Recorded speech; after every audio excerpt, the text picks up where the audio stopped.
সমস্ত ক্ষেত্রেই চুরি দুর্নীতি এটা হচ্ছে এই সরকারের একটা প্রধান মন্ত্র যে চুরি দুর্নীতি ছাড়া কোনো কাজ হবে না। গত কয়েক বছরে টিএমসি সরকার কোন কোন কাজ ঠিকঠাক করতে পারেনি বলে আপনি মনে করছেন? টিএমসি সরকারের সবচেয়ে বড় ব্যর্থতা হচ্ছে স্বাস্থ্য, শিক্ষা, সড়ক পরিবহন থেকে শুরু করে যেগুলো সাধারণত উন্নয়নের যেগুলো সূচক সব ক্ষেত্রেই এরা ব্যর্থ হয়ে গেছে। প্রপারলি কোনোটাই করেনি, বা যেগুলো করেছে সেগুলো তো প্রচুর দুর্নীতি।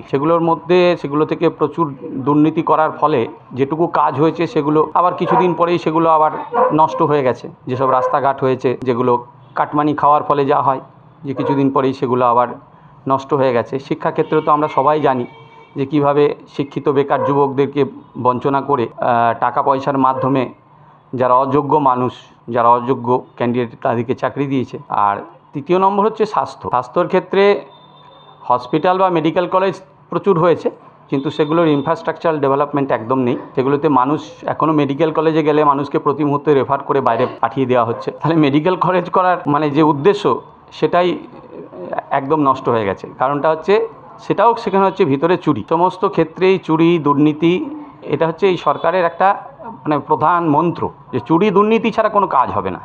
আমরা এখানকার মানুষ খুব হতাশগ্রস্ত। তো হতাশগ্রস্ত হওয়ার আর একটা কারণ হচ্ছে প্রশাসনিকভাবে সব ক্ষেত্রে ব্যর্থ হওয়ার পাশাপাশি মানুষ যখন আইন শৃঙ্খলার প্রশ্ন থানায় যাচ্ছে, থানায়ও কোনো ব্যবস্থা নেয় না। তারাও সেই একদলীয় যে শাসন ব্যবস্থা তার দলদাস হলে তবেই তার ক্ষেত্রে তারা সেই সব ক্ষেত্রে উপযুক্ত ব্যবস্থা নিচ্ছে। আর তাছাড়া যদি অন্য কোনো বিরোধী শক্তি হচ্ছে তাহলে তাদের প্রতি একদম পুরো বঞ্চনা, তাদেরকে বরঞ্চ দেখা যাচ্ছে হ্যারাসমেন্ট হতে হচ্ছে। অতএব এইসব বিভিন্ন ক্ষেত্রে আইন শৃঙ্খলা, স্বাস্থ্য, শিক্ষা সমস্ত দিক দিয়েই এই সরকার আমার মতে ব্যর্থ। আপনার কি বিশ্বাস করেন বাংলায় ভবিষ্যতের জন্য সরকার পরিবর্তন জরুরি? অবশ্যই। দীর্ঘদিন থাকলে তো শ্যাওলা পড়ে।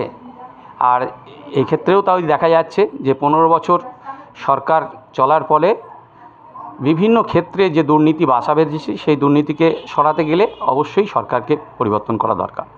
এই নির্বাচনে আপনার ভোটের মাধ্যমে মমতা বন্দ্যোপাধ্যায়কে কি বলতে চান? আমরা তো 3 বার সুযোগ দিয়েছি।